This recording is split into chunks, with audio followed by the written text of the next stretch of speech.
I'm now pleased to introduce our next speaker, Dr. Jean Accius, who's the president and CEO of Creating Healthier Communities, an American nonprofit that seeks to remove inequities in health. He is a passionate champion and catalyst who seeks to change the way the world sees and values longevity. Earlier, Dr. Accius was Senior Vice President of Global Thought Leadership at AARP, where he led the research and development of two global longevity economy reports in 2029 and last year, which focus on how people in their 50s and older are fueling economic growth, stimulating jobs, and creating opportunities. Dr. Accius will kick off his presentation with some key insights from the latest longevity economy outlook. He is joining us on Zoom, so let's all pray for good bandwidth. Over to you, Dr. Accius. Well, first of all, thank you so much and good morning, everyone. I am deeply honored to be able to connect with you.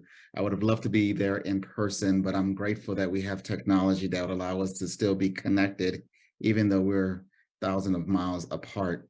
What I wanted to do is really spend some time building off Laura's excellent presentation and keynote address to really have a conversation with you around really the amazing opportunity that comes with longevity. I love that point that was made earlier today. We're seeing profound disruption, both in terms of the marketplace. We're seeing significant increases in the cost of doing business and the cost of government, as well as growing inflation, supply chain issues. We're seeing significant changes in the workplace and the workforce that we could not barely have imagined several years ago. Despite many of those changes, there's one thing that's been constant, and that is the aging of the population and the growth opportunities that come with an aging of population. So what I'm going to do, I'm going to share my slides and kind of walk you through some of the opportunities before us globally, clearly zeroing in on Singapore, and then also really talking about the opportunities ahead in terms of exactly how might we want to leverage the aging of the population in a very meaningful and intentional way to ensure that all populations are seeing the benefits of longevity and that we're creating products and services and solutions to close those longevity gaps while driving significant growth for business and the broader economy. So what I'm going to do, I'm going to share my slides and we'll go from there.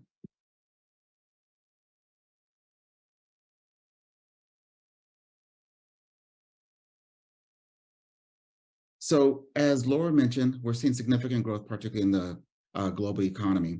In 2020, about 1.9 billion people, or about 24% of the world population, was 50 and older. We see that by 2030, which is about 7 years from now, that will actually increase to about 2.3 billion people over the age of 50 around the world. And then by 2050, that will actually increase by 3.2 billion people over the age of 50. So between 2020 to 2050, what we're seeing is a significant growth, particularly in the aging of the population across the world. As you heard earlier from some of the speakers before us, both Lauren and the CEO, that in countries aging the best, half of 10-year-olds today will see a likelihood of living beyond 100 years old. And one of the things that we heard from Laura, particularly during the fireside chat conversation, was that it's not just about life expectancy in terms of how long someone actually lives, but really how can we ensure that those additional years are comprised of healthier, longer, more productive lives? How do we actually close the gap between life expectancy and healthy longevity and ensure that people actually have an opportunity to live a longer, healthier, more productive life? And I think we can also think through what are the opportunities to actually do that. So the way people are aging is changing, and we heard this already. We're seeing more older people. I just showed you a graph, a chart that showed you the percentage of the population over the age of 50 between 2020 to 2050. Not only are people getting older, but in many cases, they're living much longer. And with getting older and living longer, they're doing more and also spending more. What the global longevity economy attempted to do is to actually try to quantify the economic contributions of people over age of 50 across the world. We looked at 76 economies. And what we found was the fact that, particularly as it relates to consumer spending, this is direct consumer spending out of pocket for goods and services, that people over the age of 50 spent 35 trillion in 2020. Another way to think about this is the fact that even though people over the age of 50 represented about 24% of the population. They disproportionately spent more, over half in 2050. That will actually grow significantly over time. So in 2030, we'll see that actually grow to about 52 trillion or 54%. And then by 2050, that would actually grow to about $96 trillion.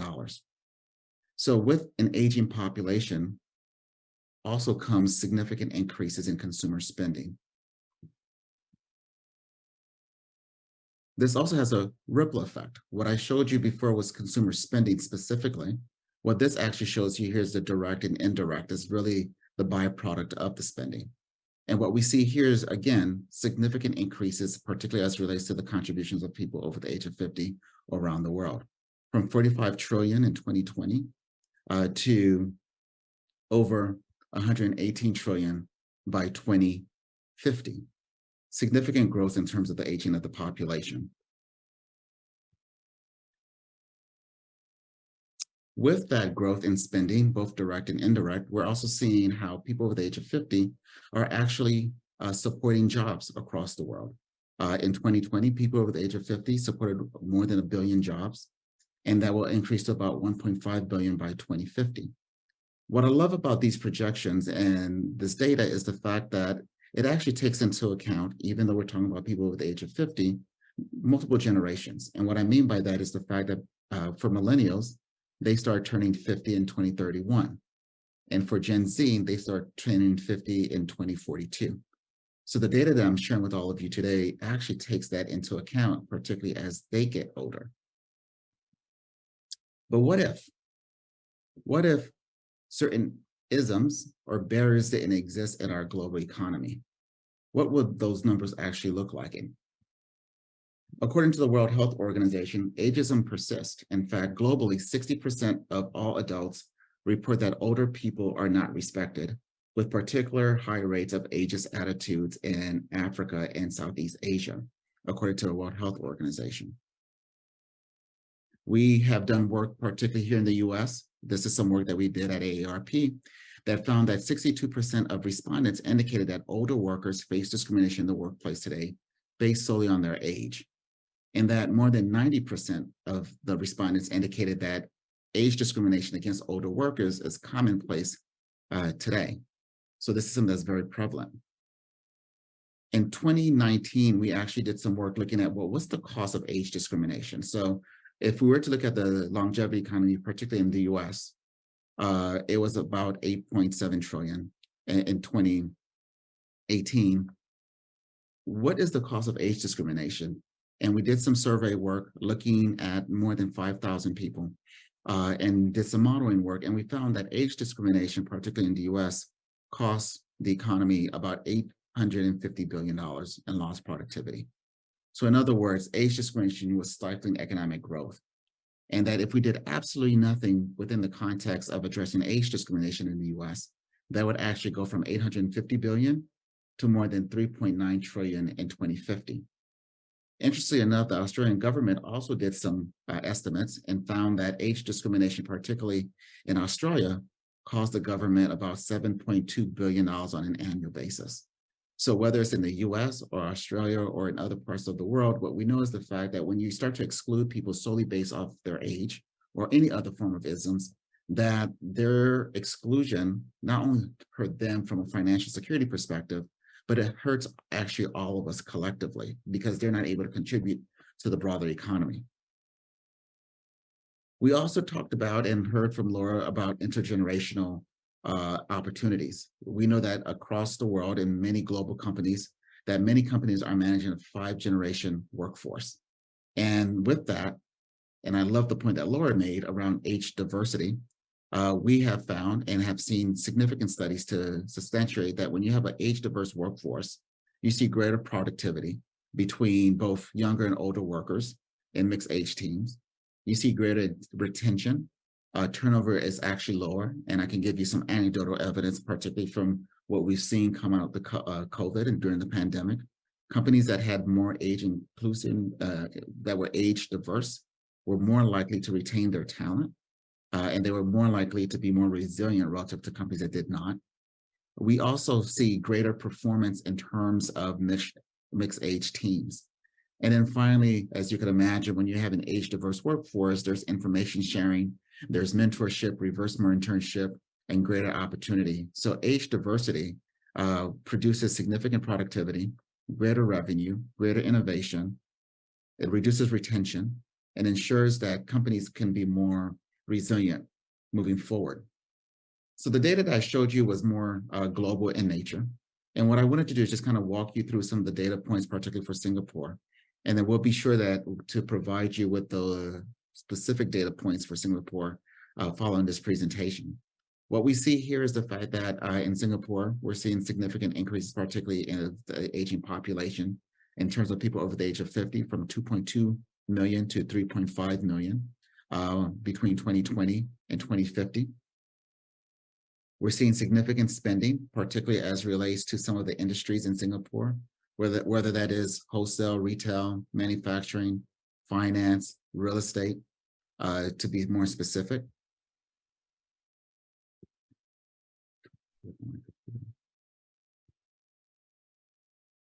We are also seeing, in terms of total contribution of the 50 plus, in terms of consumer spending and consumption, that most of the products that people are spending their dollars on has to do with housing and utilities, restaurants, transportation, miscellaneous goods and services, and of course, healthcare. And this is really projections for 2030. I also have the projections for 2020 and 2030, and as well as 2050.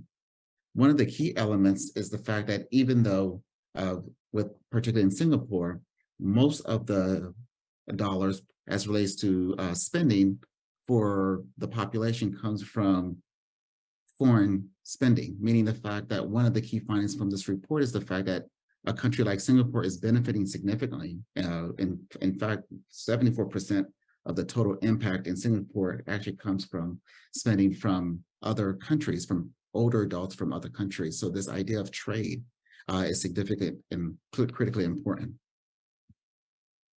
So as we think about today, and as we think about the opportunities before us, we have an opportunity to really think about how do we really siege the aging of the population. And clearly Singapore is a model for many countries, whether it's the master plan or some of the work that has been done around lifelong learning and some of the other incentives.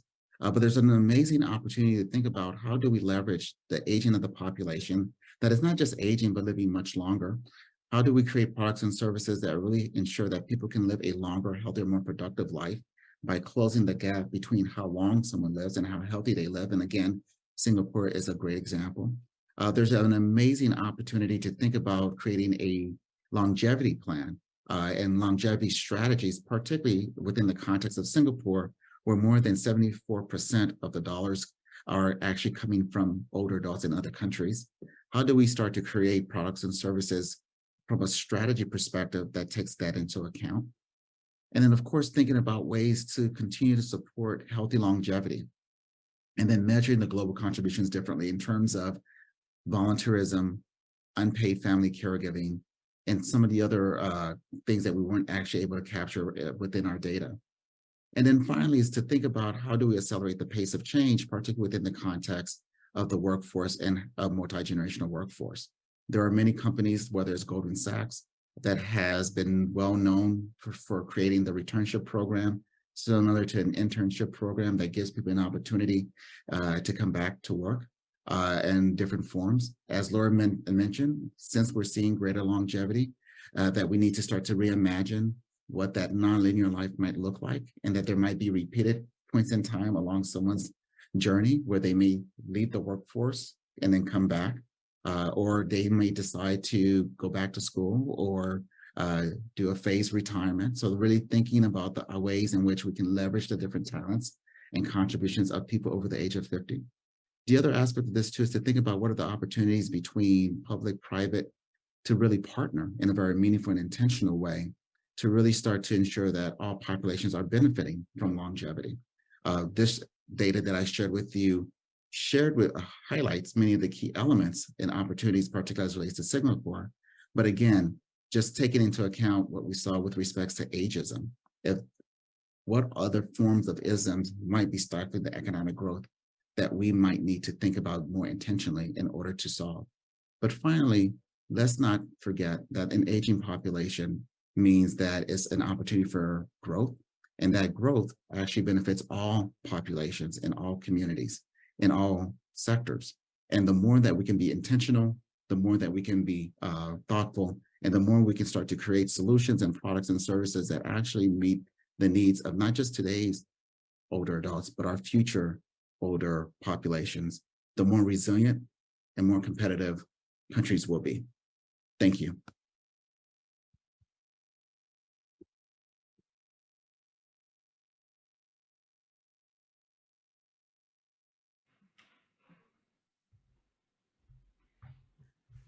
Thank you, Dr. Accius, for that illuminating portrait of the immense business potential of longer lives, both in terms of earnings and consumer spend, as well as the barriers to the future of work, such as ageism.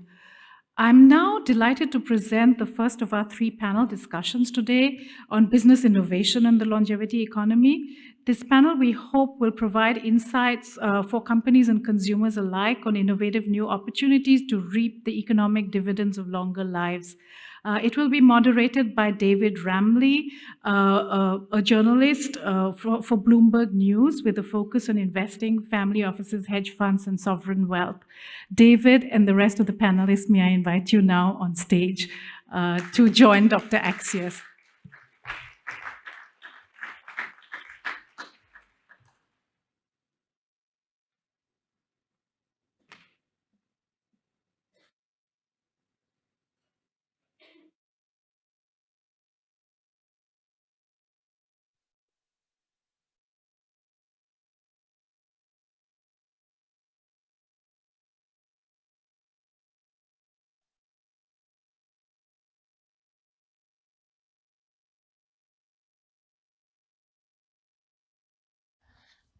Hello, is the microphone working okay? No? Hello? Can everyone hear us? No, cannot. Thank you. Keep that energy, actually. I need that. Is that better? Okay, fantastic. I think that's on, right? No? Okay. Oh, okay. Testing. Testing. Mine's work. Yours working? Okay. Yes. This is a good change. You know, Sorry, David, can't hear you. men are to be seen but not heard. I think that's the new era. Okay. Can you hear me now? Is the microphone working? No? I can just speak very loudly if you'd like. That might be best? Okay. Well, look, Dr. Accius, thank you so much. I know we've spoken on Zoom before. I don't know where the camera is, so I'm just going to sort of peer into the audience and assume that you can see me. But thank you so much for those fantastic insights. Really good setup for the discussion that we have today. My name is, of course, David Ramley. I cover investing at Bloomberg News, focus on sovereign wealth, family office, and the least of the longevity investors, hedge funds. We have a fantastic lineup of panelists today, all of whom we've chatted with before. I'd like to introduce each of them and then give them each about 5 minutes to have a brief set of introductions and talk about their ideas and what they've done in business innovation and longevity space before we kick off a panel discussion to talk about investing in this area and what business innovations can do to try and encourage it. Because obviously, as we've heard this morning, quite a shortfall between the opportunity and the reality that we currently have. I'm going to start with the person on the panel who probably has the most amount of longevity left. Elisa Lim founded Will & Well, an inclusive fashion startup. When she was still studying at LaSalle, she went on to find her calling. She's been at Goldsmiths in London. She's been to Cambridge.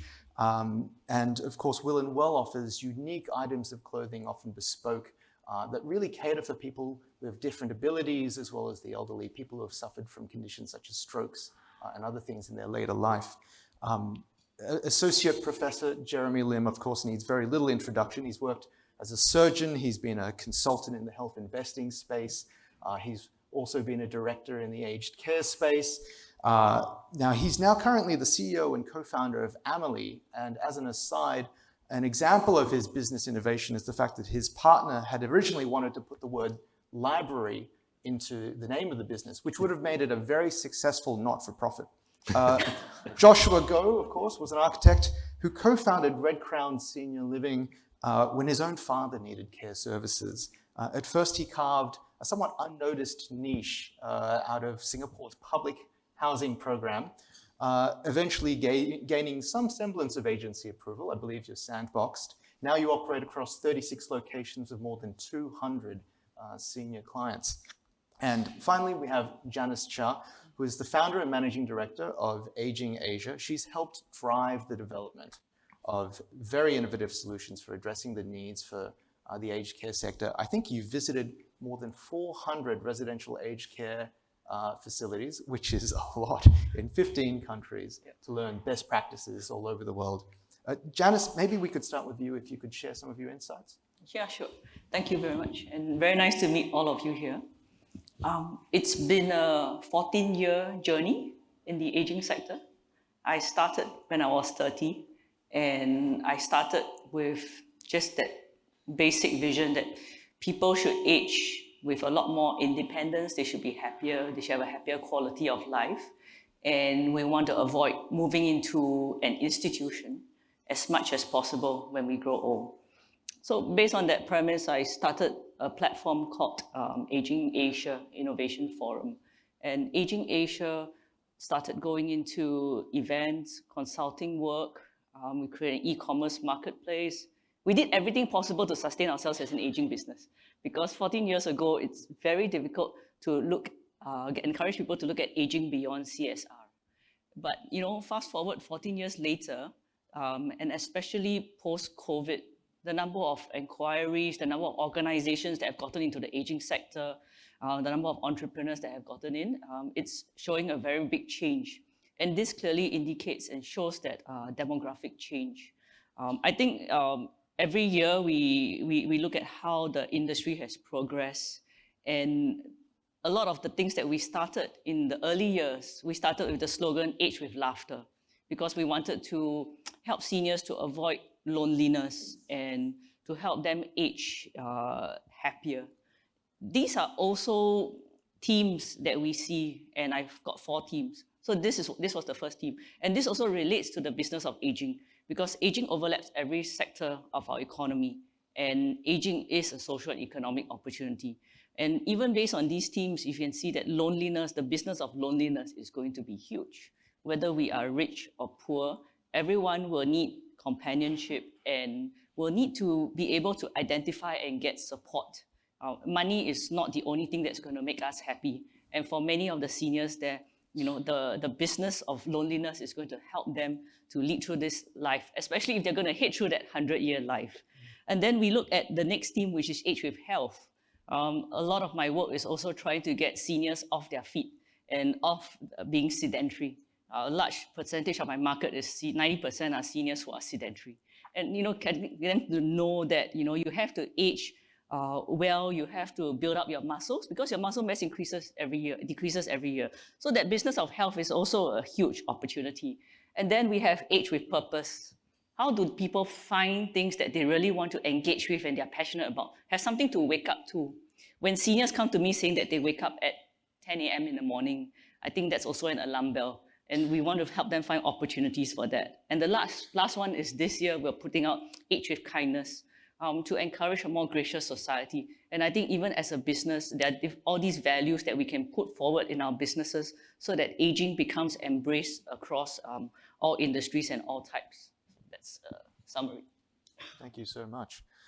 Perhaps, Dr. Lim, if we can move on to you. Oh, sure. Yeah. And you asked to go second after all. Oh, yeah, all right. And a very good morning to everybody. I know we're standing between you and lunch, so we will end on time, right, David? Absolutely. Absolutely. Okay, great. I actually thought that I should add a bit more color as to David's comment about the word library, because where I spend most of my time now is in a gut health company that was spun out of the university back in 2019, and I will say up front that my co-founders are the clever people. I am what in Singapore language is called the Sai Kang warrior. All right. So I help to join the dots and mobilize resources. Right. And my co-founders wanted to establish the world's largest multi-ethnic gut microbe library. Right, so they said the library must be in the name. And I said, wow, we'll be the most spectacular uninvestable business, right, if we had the word library. So we then compromised and we created the word Emily, A-M-I-L-I, which is a compression of Asia Microbiome Library. All right, and suffice to say that we are all probably in the right demographic that our bodies are starting to break down. We're wondering why we get a bit bloated, and then we start reading about gut health, and then you realize that the microbes that are in our gut are very important for everything from brain health, immune function, digestion, metabolism, and so on. But we're not going to talk about that today. We're going to talk about the business of aging. Right, so, and I also lead some of the global health programs in the National University of Singapore in the School of Public Health, where I'm very interested in aging globally and particularly aging outside one's home country. And most of our neighbors have Malaysia, my second home programs. The Philippines has a similar long-term visa program. So does Thailand. And so perhaps something I would throw out for everyone to think about is, do we necessarily need to age in place, with place being narrowly defined as the home that one physically lives in? And I think many of us remember the Golden Girls. Okay, y'all are laughing, so you're of my vintage, all right? Right? And aging in place doesn't necessarily mean senior, TV, domestic, and children out for 12 hours every day. Is there a better definition of aging in place? Do you even need to age in the country that you were born in, right? And maybe a little factoid, there are 5,000 Swedes living on the island of Phuket, right? In an example of what the lingo describes as a naturally occurring community, a bunch of senior Swedes say, wow, the euro is bloody strong compared to the baht, right? Why don't we move and say, oh, we live in the Nordic countries, it's bloody cold. Phuket is very nice, got beach, got sun, got sand. Okay, and 1 leads to 2, 2 leads to 5, and pretty soon there is a naturally occurring community, right? So that's one of my academic interests, and also around money, right? And I sit on a couple of boards here and there, one of which is relevant here is that that I chair Dover Park Hospice, which is one of 2 hospices here in Singapore. So we not only want to live well, we also want to die well. Okay, but we can talk about that later. Perhaps since the panel is on the business of really longevity, I'll just make 3 points. And one, I think that we learned today that 50% of spending is incurred by those over the age of 50, right? And maybe show of hands, how many of you know Willie Sutton? Oh, none of you. 1. Okay, great. Okay, thank you. Right, Willie Sutton is a great train robber, and he was once asked by the judge, Willie, why did you rob the bank? And he said, because the money is there. All right, so basic 101 of business, follow the money. All right, then the challenge is, how do you, in the longevity segment, how then do you unlock the money? Because as what was shared earlier, even in Singapore, 75% of the spending is in housing. So Singaporeans, by and large, are asset rich and cash poor, right? And reverse mortgages, as pioneered by NTUC Income about 20 years ago, have not been that popular, right? But if we can unlock the money, right, there is every potential that people can and will spend. Right, David Hills from Australia, and we are just chatting that I made a visit to a senior living facility in Sydney a couple of years ago before the pandemic. And I asked the matron, what's the biggest challenge that you're facing? She said, oh, I know it's a very first world problem, but we're having this big debate on whether to serve wine during lunch, right? So that's a very different vision of what aging can and should be, right? So really follow the money, and how do we unlock this money? And I would argue that in our Asian setting, we are perhaps overly tied to the family home, right? My parents, my grandparents, my great-grandparents have lived in this place. How can I sell it? That would be unfilial. Then we also have this misplaced notion that our children want to leave something for our kids. And perhaps when that changes, the funding is going to be unlocked. And maybe the last thing that I will say here is really around the investability. And people are very happy to invest in young people because startup investors think of this concept of lifetime value of the customer. How do we reframe the value of the senior so that people are willing to invest, create the ecosystem such that there are services and we can then better match the demand with the supply? Thank you, David. Back to you. Thank you so much for those insights. Joshua, maybe if we can go to you. Hi, good morning, everyone. Joshua here from Red Crown Senior Living. Red Crown Senior Living is actually co-living for seniors. It started with the first co-living home, that's my father's home. That was in year 2020. So COVID hits. I just exited from my previous company a few months ago. I thought I'd be traveling and do some regional works. And then all of a sudden, I was forced to be a caregiver for my father. He's 87 this year.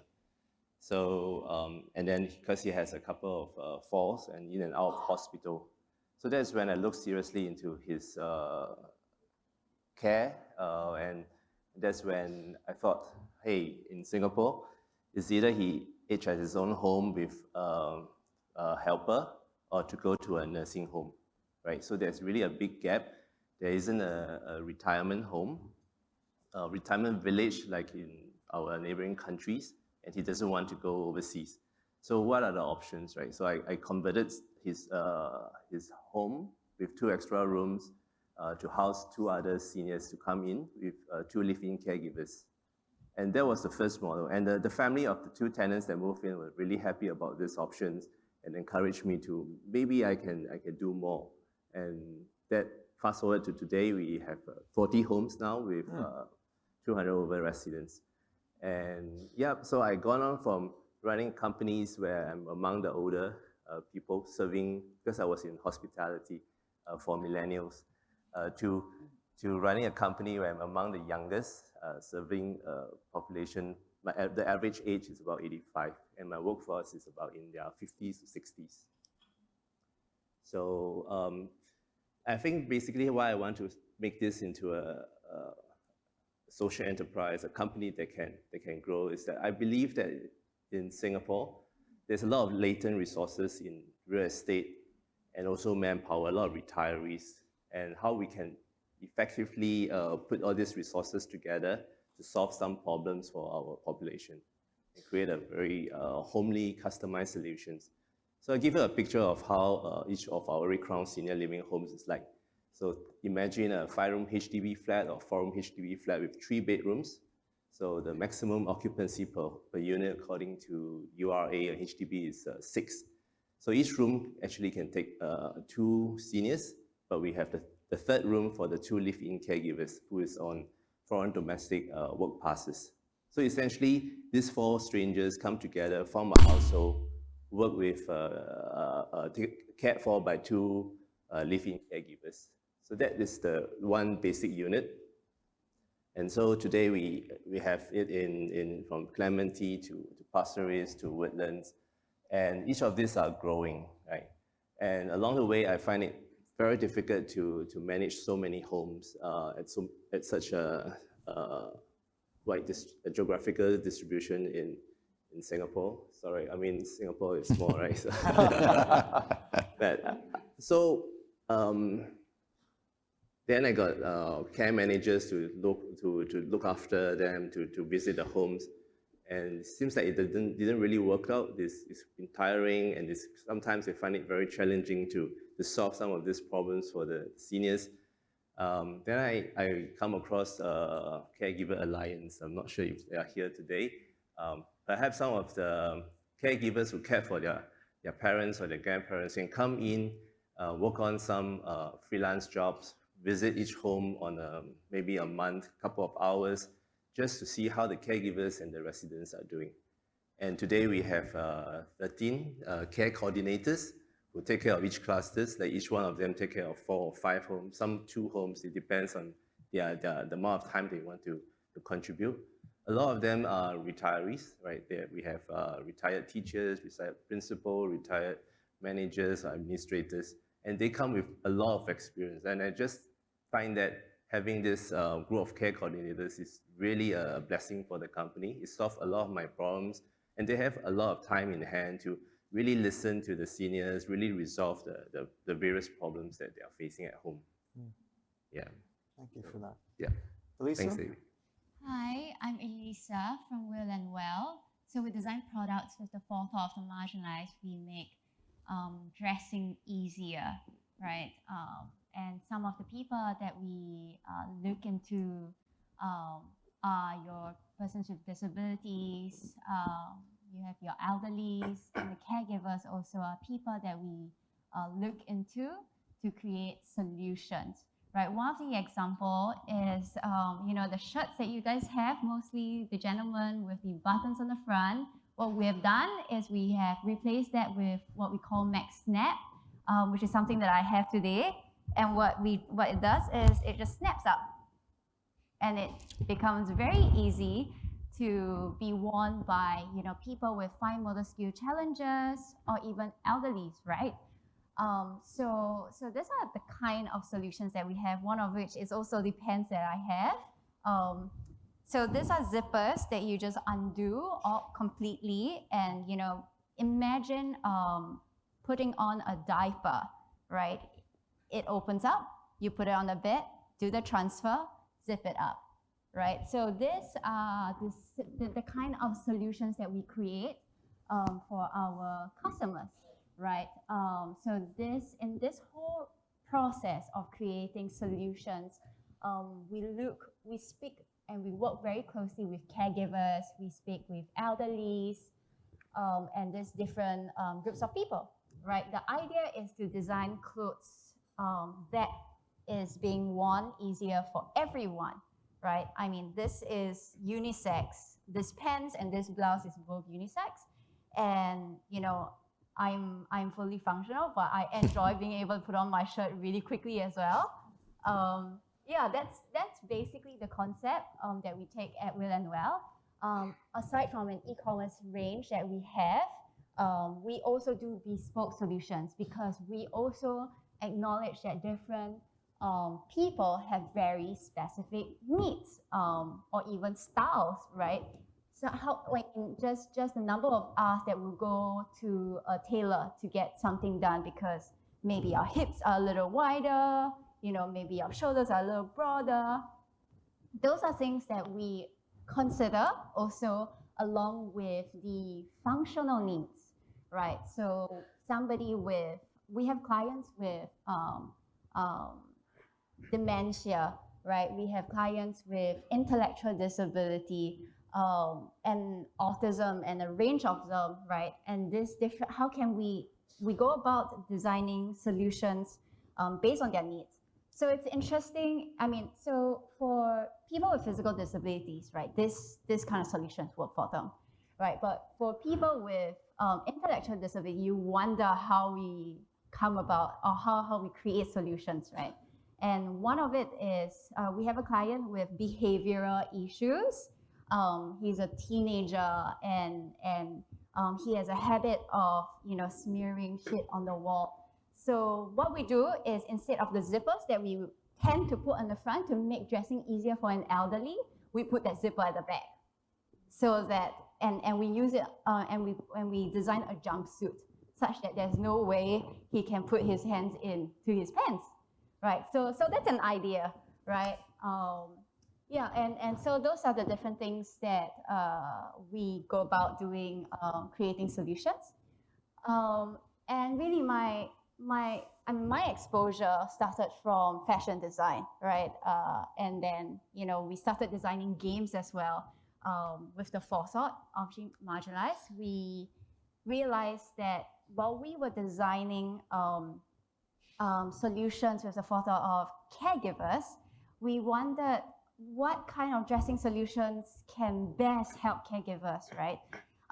Then we realized, hey, even if we were to give the best solutions to caregivers, if there isn't a relationship between caregivers and care receivers, then nothing is really going to work, right? And so we thought, okay, how can we then make these difficult conversations and try to weave this relation or try to build these relationships such that there is that sense of dignity that the caregiver and the care receiver can exchange with one another, that sense of independence that both parties can provide to one another, right? And so we thought, okay, maybe we can create a game to make conversations easier, right? So we have started doing different things, creating different kind of solutions with the same mind and the same methodology. Yeah, and my own personal aspiration is to be able to, create different solutions for people with different needs in different areas of their lives. Yeah, be it potentially furnitures in the future or be it a fintech product, right? Yeah, that's a little bit about Will and Well and the dreams that we have for the future. Brilliant. Yeah. Thank you. If we can give them all a round of applause. Thank you so much. Now commences the spicier part of the proceedings. I'm going to ask some somewhat more difficult questions than life story. Dr. Accius, if I can start with you. Obviously, what you showed was that there's a real difference between the typical conception of how you invest in the space of longevity, aged care facilities and perhaps certain niche products, and the reality, right? Obviously, a lot of services are being bought and sold and traded by people over the age of 50. But we're going into an era of recession. We're going into an era of uncertainty. A lot of people are going to be losing their jobs over the coming few years. I think the WEF just put out some data showing that the net loss of jobs is going to be in the tens of millions. And it'd probably be more than that, depending on how things go. How sticky is this projected growth that you've got coming up? And therefore, how safe is it for investors to really dive in? Yeah. So that's an excellent question, and I really appreciate this. So in 2019, we released our longevity economy report. Basically, what we did was we looked at the economic contributions of people over the age of 50, particularly within the US. And we had projections for similar to what I just shared with you for 2020, 2030, 2040, and 2050.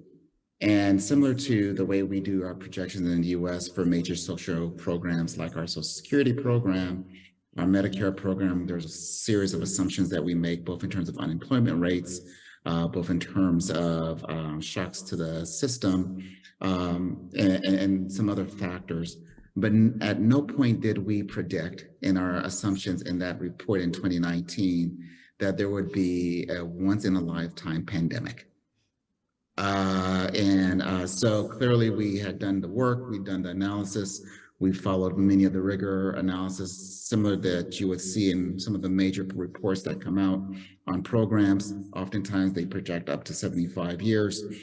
So working with our team and the Economist Impact Group, our partners, I said, well, look, clearly we've had a global pandemic that we did not anticipate. Knowing what we know now, let's run the models again and see exactly what has been the impact of the pandemic, particularly on our projections. And what we found was the fact that there was a slight decline of about 3%. So I share that to say that given the historical nature of what we've just been through and some of the modeling work, we take into account a range of factors. And clearly what I think we're sharing here is frankly probably a conservative estimate, in part because of the fact that we are not taking into account some of the other significant factors that would actually impact the population. So for example, I know that someone on the panel talked about caregiving. Caregiving is something that we did not include in this model. In the US context, we know that there are over 53 million family caregivers in this country. And in the absence of them providing care, it would cost our government significantly more to care for the aging of the population. When you quantify how much the economic value of caregiving is, particularly in the US context, what you find is that it actually is about $650 billion. So if you were to quantify that, it would be $650 billion. So the estimates that I shared with you are somewhat conservative because we do not take into account the economic contributions of caregiving in the data that I shared, nor did we take into account some of the other potential factors like volunteerism as well and charitable contributions. Okay, I mean, you've been in the space for quite some time now. Is there a market you think that is doing it better than most that other countries can sort of look towards? In So terms that's of another encouraging the excellent frameworks and things like that. I'm sorry, say that one more time. Just in terms of encouraging the frameworks, encouraging investment into longevity space. Well, I will tell you this. I was very excited to see greater attention. And in fact, the Stanford Longevity Center has done some work on this in terms of the number of startups and companies who are actually coming into this space, really looking for opportunities to create solutions to meet this growing demand. We're seeing significant increases in different sectors and industries among startups, among venture capitalists, among entrepreneurs, as well as different sectors to really think about how might we leverage this. And I think someone on the panel said it extremely well. You go where the money is. And I think one of the recommendations from our report, and I think it's something I would challenge everyone in the audience, is to ask and go back and say, what is our longevity strategy as a company? Do we have a longevity strategy? How are we leveraging the aging of the population, both domestically and globally? And if you don't have a longevity strategy, meaning the fact that you're not taking into account the needs, the preference of consumers, that you don't have a strategy for really thinking about how you're going to increase your market share, then you actually have a risk problem, meaning the fact that in some ways, another way to kind of think about it, that not addressing this is a huge business risk for your organization because you're literally leaving significant dollars off on the table. And at the same time, risk not being viable as a potential company moving forward. Interesting. Dr. Lim, if I can turn to you, because I think you two are both on a similar wavelength on this topic. To put it frankly, this wave of money that's expecting to come, the contra to that is, of course, that a lot of people who are over the age of 50, you have a sandwich generation beneath them, are going to have to contribute to their children's future in many ways, right? The earning potential, the trajectory is quite bumpy. Simultaneously, again, we have the economic impact that's coming. And on top of that, there's the challenge that Lisa kind of pointed to, which is, yes, the people over 50 might technically control their own wallets, but we have an increased occurrence of certain illnesses which prevents them from really making active decisions for themselves and spending their own money, to put it really bluntly. So I'd sort of pose the same question. Is there a risk, once again, that as investors try and pour money into this space, that they don't really get that steady rate of return that they really want? And what do you think is the solution to that? I think the future is very uncertain and unpredictable, but it's shapeable. Right? I mean, 20 years ago, how many of us would have imagined we would be doing this every single day, right? And that our children will be swiping right and swiping left. So really behaviors are eminently shapeable. And I think that what the pandemic has shown is that we think we understand human behavior, but we actually don't. Right? I mean, people believe anything they want about the pandemic. So that behavioral piece is a critical piece to unlock, and I think that it is malleable. Maybe I'll just make two very quick points on the more medical side. One, we are probably wrong to believe that increases in longevity are going to be continuous. And pretty much the kind of rule of thumb is 3 months of additional life expectancy every year. That is the increase. But my suspicion is that the science is almost at the inflection point that advances in longevity are going to be discontinuous. Right? So we won't see this gentle upward slope. There may be a sudden sharp really uptick. And this then throws all the assumptions into complete disarray. The second point around the uncertainty is that and I see Salma in the room. The next panel is going to talk about healthcare. I mean, healthcare is one of the few sectors where things get better, but so much more expensive, right? And the money you spend in healthcare is the money you're not going to spend on clothes, on entertainment, and really so on. So if we don't fix healthcare, we cannot fix aging. Got it. Janice, if I can turn to you, I mean, what sort of profile of investor do you think it needs to come up to be able to stomach some of these risks that we're talking about? So there's this term called patient capital. And I think the type of investors that best fit the aging longevity economy are family offices, private investors. And the best time to get them is when someone in their family or themselves is aging. And then suddenly they realize that there's a lot of challenges to what's happening in aging. And they're also more willing and receptive. And I think that's one of the profile groups that I would actively target for. Got it. Do you think that's enough though? Because if I can be frank, you know, we're not seeing this huge influx of cash despite the large opportunities that Dr. Accius' research is clearly uncovering. So, you know, what needs to change? Any frameworks, anything else? I think the messaging out there in the media has to continuously change and evolve to highlight all the opportunities in aging. Not just about, it's not about the challenges of space or the number of beds that we need, more to highlight the innovations and the different service models possible. Caregiving as a profession needs to be highlighted, that it's a professional, sexier industry to enter. And aging is not just about caregiving, but maybe there's also more. Highlight those opportunities as well. The other things that need to change is that every business that goes into the aging sector also has to realize that you need an ecosystem to support you. So aging is a sector that needs quite a lot of partnerships and collaborations. If I were to just go in and I only want to build a retirement village, that's not enough, because I need to build a community for marketing and promotions. I need to build services to cater to these people who are living in the village. I need to build up the products and services that they will be using.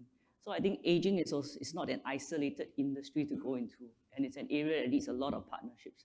Then the last thing also, I think the startup industry in Asia, and especially in Singapore, encouraging more people to look at aging, not just in healthcare and technology innovations, but also aging, because aging impacts all of us in some way. Okay. I'm going to ask the really blunt follow-up question. How do I actually get better returns? Because without better returns, you know, patience and love and, you know, that opportunistic dive in can only go so far, right? Yeah. So, taking for example, the company I started, Aspire 55, before COVID, we were on track to open additional facilities. And after COVID, we had to reduce and downsize. Things change, and you have to be very flexible and very, very innovative. For investors, they also have to work together with the entrepreneurs to build up that. So it's not just I'm going to promise you X number of returns by this year. Yes, we can do that, but also the projections change as the economy changes. There's no simple answer to your question. I can only say that aging is a space that's very new, and aging in Singapore is lucky to have the listening ear of many new investors and family officers today, and they're willing to adjust and understand the investment returns. And for myself, for Aspire 55, I think the investment returns come best when we can build up to about 6 to 8 outlets, and not when you have just an isolated 1 or 2. And our projections for it is to have 60 outlets all over Singapore. And that's where you will see the numbers. But an investor without that patient horizon will not be able to work with us on that vision. So I would say that the returns comes with a combination of patience and innovation. Sorry, maybe David, can I chime in here and highlight the incredibly catalytic role of policy, right?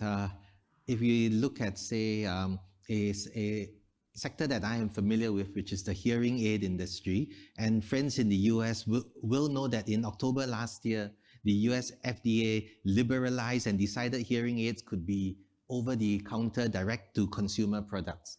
suddenly the price of a hearing aid dropped from an average $4,000 to $5,000 down to about $400 to $600. And the company that I sit on the board of that basically produces Lexi hearing aids has also pioneered hearing as a service. So it is a SaaS model. You pay $40-50 every month. So let's not underestimate the role that government and policy can play, right, in catalyzing and creating the raw ingredients or the foundation for innovation.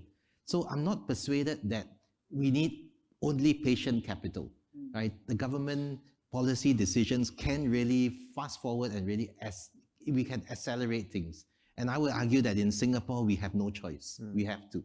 Yeah, I often hear about ideas like tax exemptions for impact investments and other sort of areas being quite popular, but I only hear that from the investment side, not from the government side. They're not very keen to give out tax breaks. No, Yeah. from the entrepreneur side, maybe for Joshua and myself, just create customers, right? If we look at superannuation in really Australia, that has really catalyzed senior living space. In Singapore, allowing CPF monies to be invested other than through GIC and so on, has also really has really blossomed the wealth fund management system. Of course, the returns haven't been great for the individuals, but anyway, that's a story for another day. Yeah. No, Elisa, I know that your views are quite in alignment with Dr. Lim's. We've spoken before about the same topic. You're somewhat of a pioneer in offering, so you've been running for a few years, in offering, bespoke clothing, etc., for people in the sort of the elderly care space. How successful have your products been with your clients? And are you drowning in the tsunami of cash that's apparently coming into the longevity space? 3 Rolls Royces parked out the front. No, guys, that's really not the reality. And it's very interesting that what we realize is that, really the people who are our target are the caregivers. So it's often the caregivers that understands the challenge, right? With caregiving, they see the pain of their loved ones, their care receivers, and then they come to know about us, right? And then they are the ones that comes to us and say, hey, we have this case. Can you do it? Can you do something for my mother, my dad, my loved ones?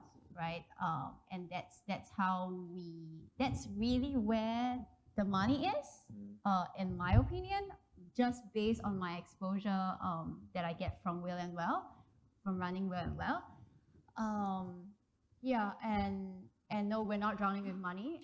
If anyone wants to drown us, most welcome to. Yeah, but we do have a lot of needs nonetheless. That's it.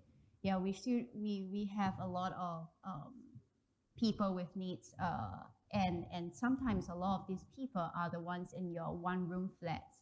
And so we actually get referrals from social workers. They reach out to us, and we acknowledge that there is this group that just do not have the financial means, but has the physical needs, right? So we actually came up with a campaign called Be the Difference, where we match well-wishers who are sponsors with our clients without this financial means, right? And any one of you here can go onto the website to either be a well-wisher or can also choose to nominate somebody who you might know with these needs, and we do that match and we create solutions, right? So that's I mean, that's the reality is we have people without money, without the means.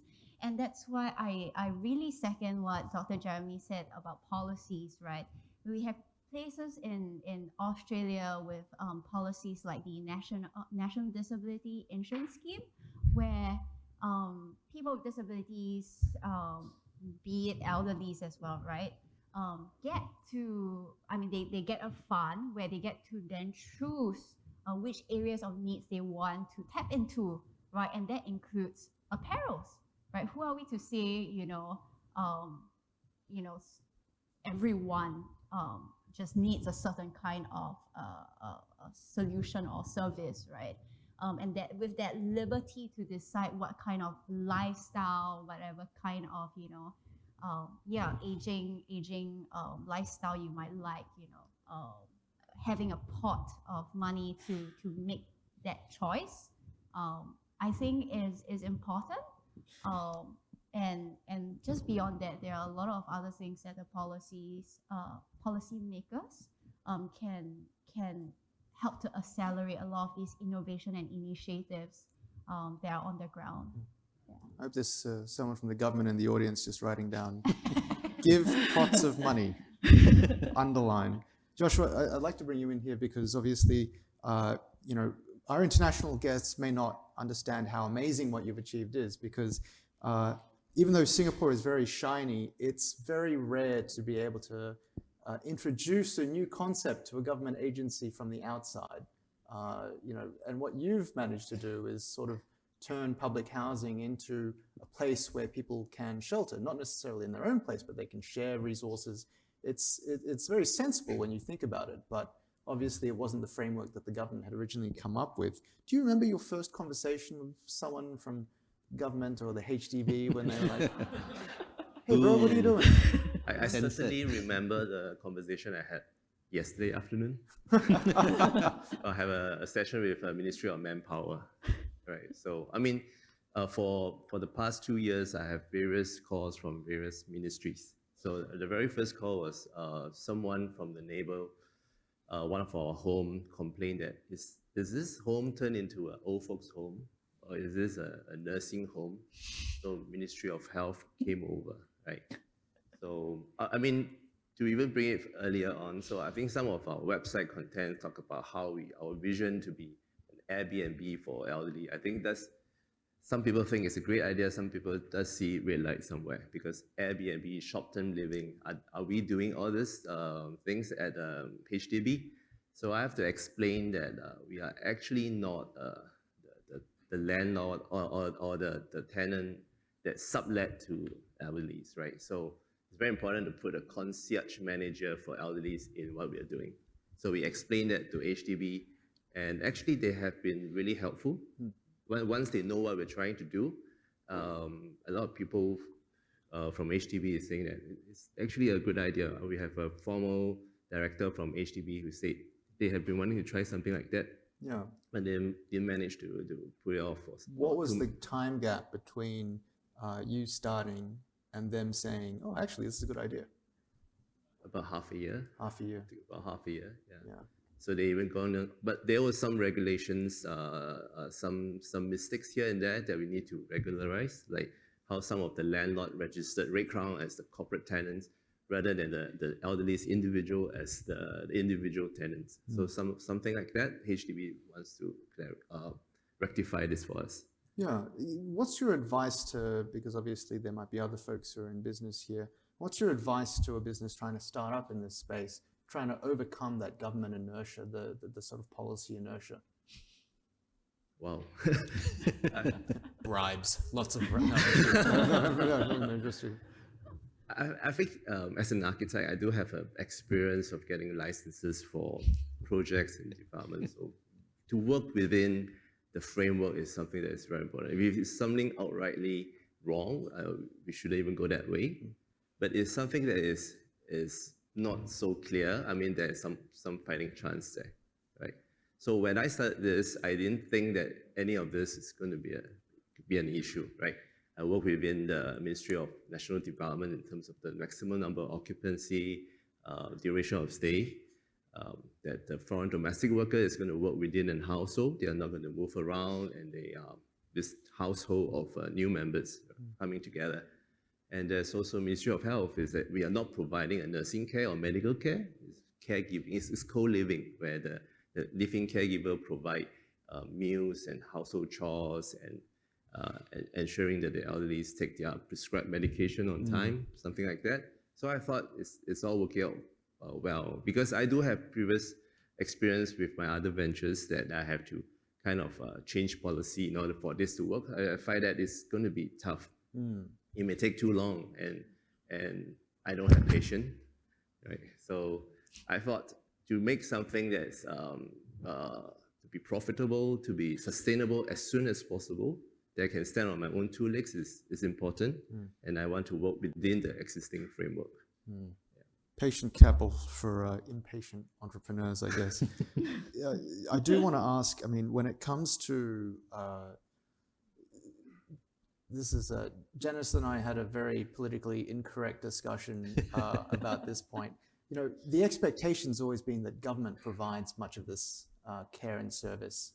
How much of an imposition is it for investors coming in that so much of the baseline safety net is provided by government? To put it bluntly, if the government wasn't there and everyone had to fend for themselves or end up on the street, then I feel like capitalists and hedge funds would be diving in, right, trying to offer services. Yeah, we are fortunate that we are a small country and we can have the safety nets to provide for many of these services.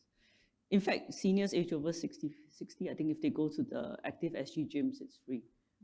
You know, there's a lot of services available for seniors. And in terms of care services, we have a lot of providers out there. So anybody that wants to come in really has to prove themselves that they have an outstanding service that is better than all the other service operators out there.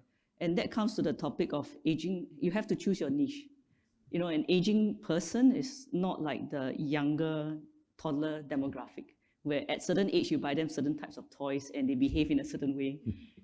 People age over 60 in this market, everybody is different.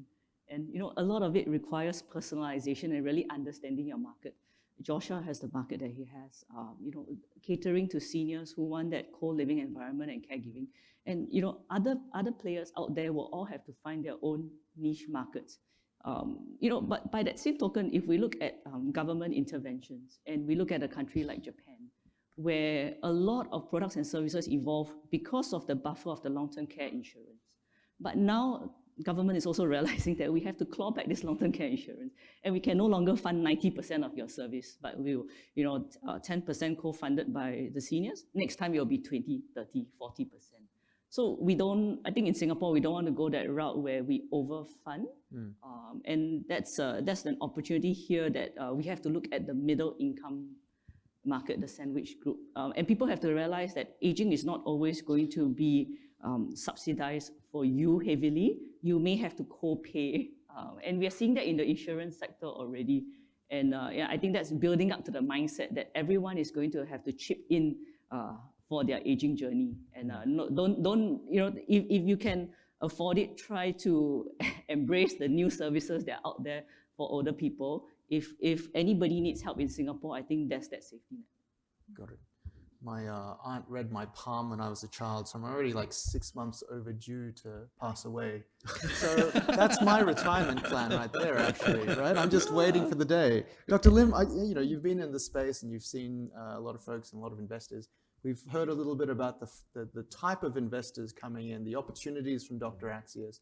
How common is it to find that patient capital? You know, are the streets awash with patient family office investors coming in for longevity?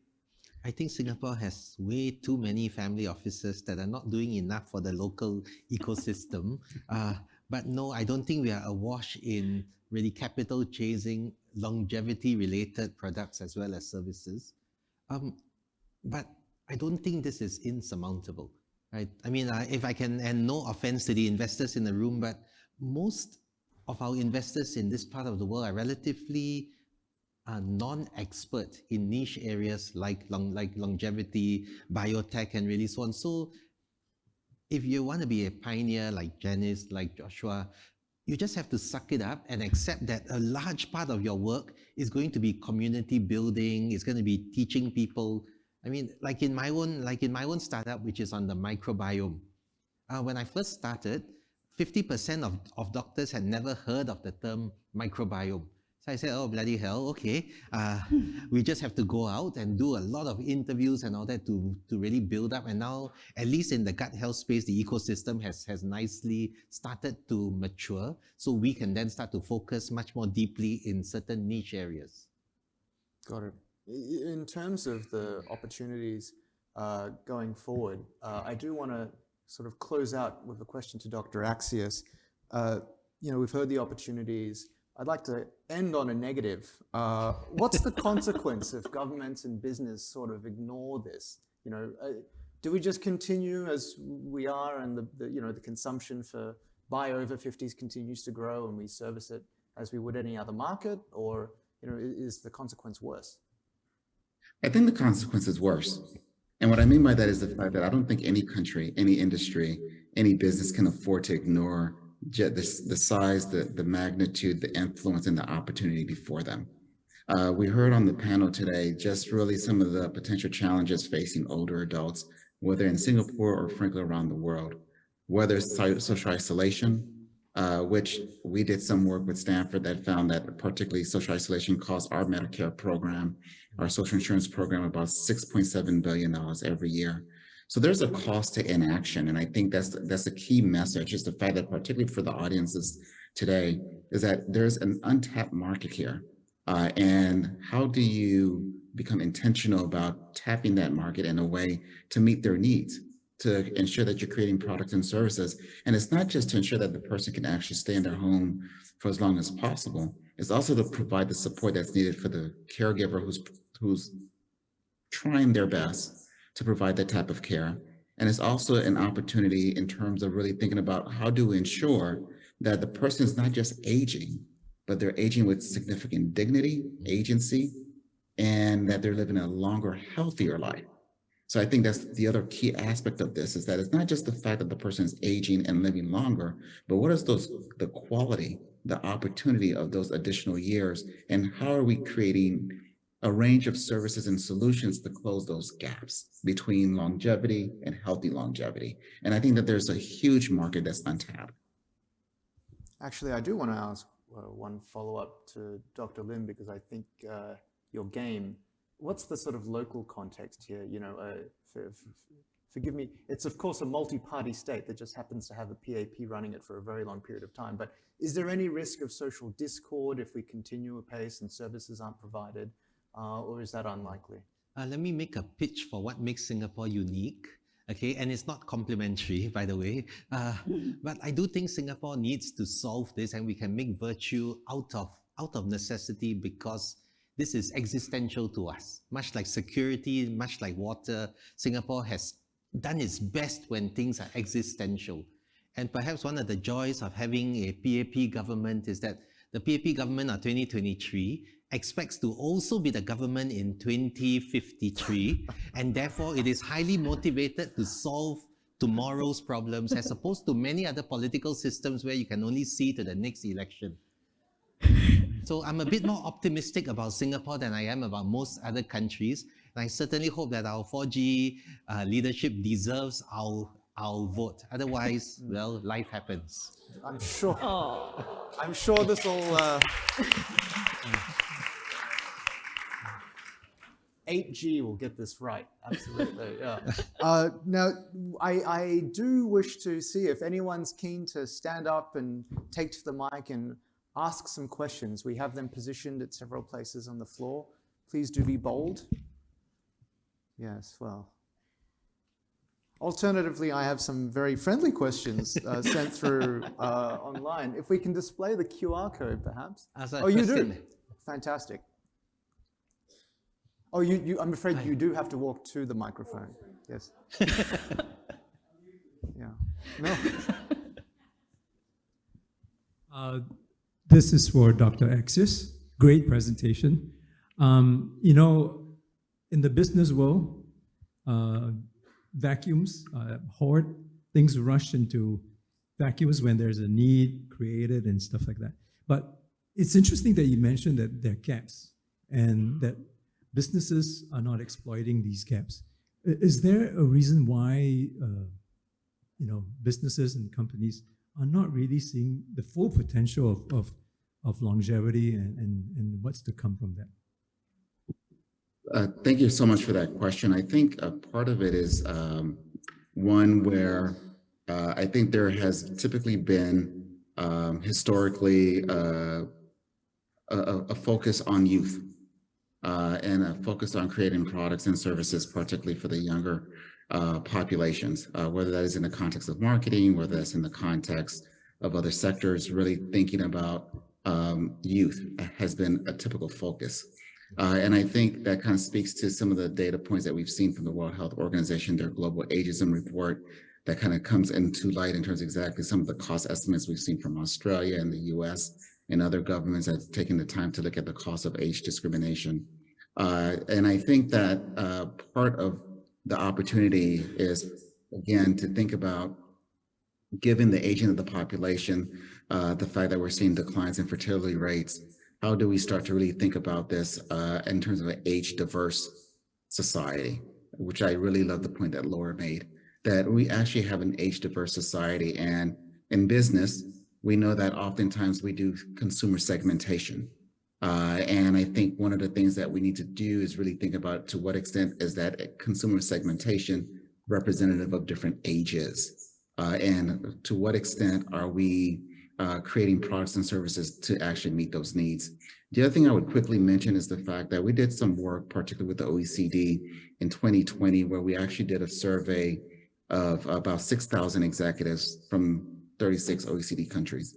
And one of the questions we asked was, do you value a multi-generational workforce? So you might recall earlier, I talked about that so many companies have, or in many cases are managing a 5-generation workforce. And 87% indicated that they value an age-diverse workforce, a multi-generational workforce. And then we asked the question, well, when you look at your diversity, equity, and inclusion policies, to what extent are you taking into account age? And 53% did not. So on one hand, you have companies and executives saying, we value a multi-generational workforce.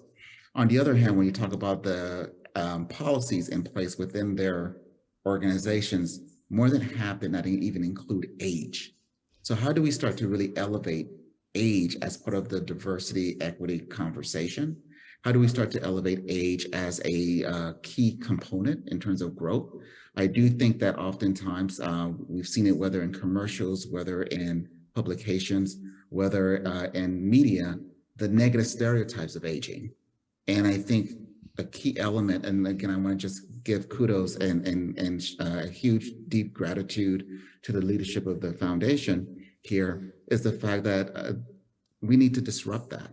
That getting older doesn't mean pure decline, and that there's significant opportunity for you as an individual, for countries, for communities, and for businesses to really tap into this longevity market. But I do think that we have a cultural bias that we need to address, and some ageist stereotypes that we need to eradicate in order for people and companies and organizations to really tap into that marketplace. Oh dear. The irony of that, of course, is... oh, sorry, more questions. Hello. Hi. This one will be scary. It's no. I think a lot of the opportunities for business opportunities around longevity were usually on the older people themselves and the services needed for older people. But one missing category is the caregiver. What kind of business innovation can businesses think of that the caregivers are not left in the lurch? After, the care recipient has spent their money on all the, innovations and everything, what happens to the caregivers? Is there insurance schemes? I know Joshua can provide a little bit for them to be managers, but businesses need to think of how caregivers can be integrated back into society, into productive individuals. Otherwise, you're just kicking the can further down the road. Okay, thank you. I'll take that as a very good comment rather than a question. So the question was... Sorry, ma'am. The question was specifically around care. You wanted to take it? No, please, Josh, go ahead. And the question was around what can we do for the caregivers? Okay. I think I'm an example of a caregiver turning certain business idea into reality, right? And actually, right now we have 40 homes, and each of them have 3 or 4 residents and their families of caregivers participating in the care of executing the care for each home.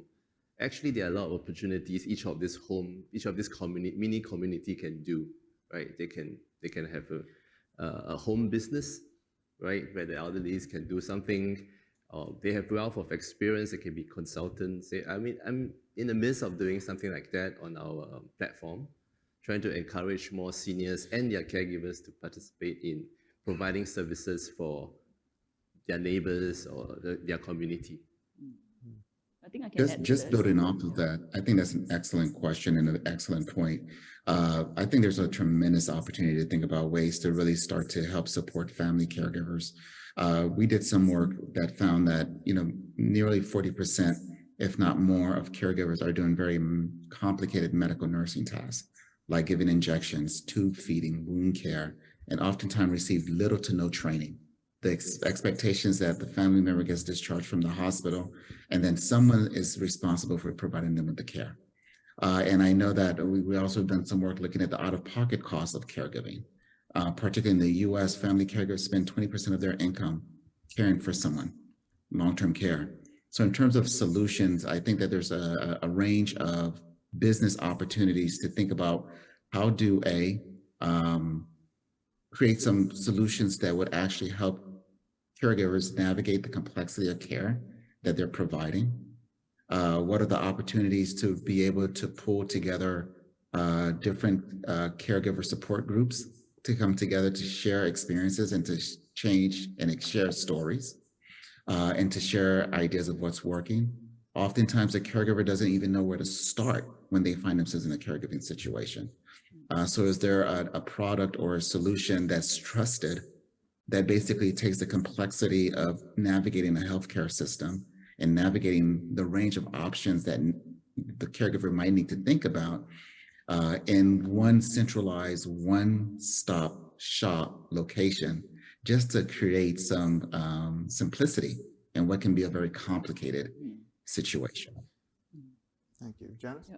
I think just to add to that, it comes down to the professionalization of the care sector. The hours that they are spending in caregiving should be locked in as training hours, and this can be worked with a university where those hours can be converted to a professional credits, so that when they finish that caregiving journey or during that period, they can actually enter the workforce as a trained, certified caregiver with higher qualifications.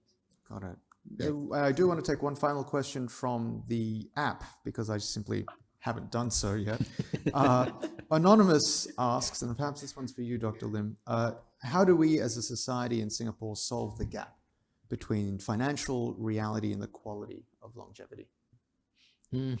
Maybe I will draw a leaf out of the healthcare book, which I'm more familiar with. Singapore's, and I was in Tokyo 2 weeks ago in a very similar panel, and the question then is, how much should we spend? Right? And Singapore, we pride ourselves for spending very little on healthcare. We are 4 to 5% GDP. The US is closer to 17, 18. Most of OECD is about 10. And I'm not sure whether we should continue to wear that as a badge of honor that we spend so little.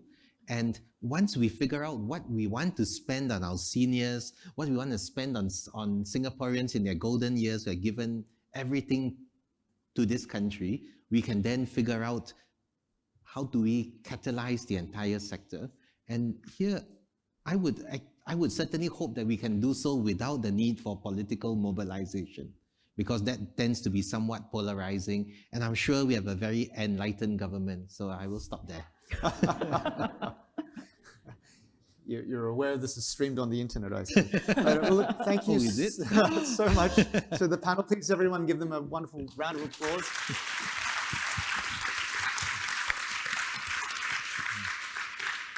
And thank you, Dr. Accius. I believe that's lunch. Not for Thank him. you. Not for him. Well, dinner. Thank you so much, David and Jeremy, Eliza, Joshua, and Janice. And a special thank you to Dr. Accius. I know it's way past midnight for you, and thank you for spending, the entire evening with us. We are very, very grateful for your insights and thoughts. Thank you so much. Thank you.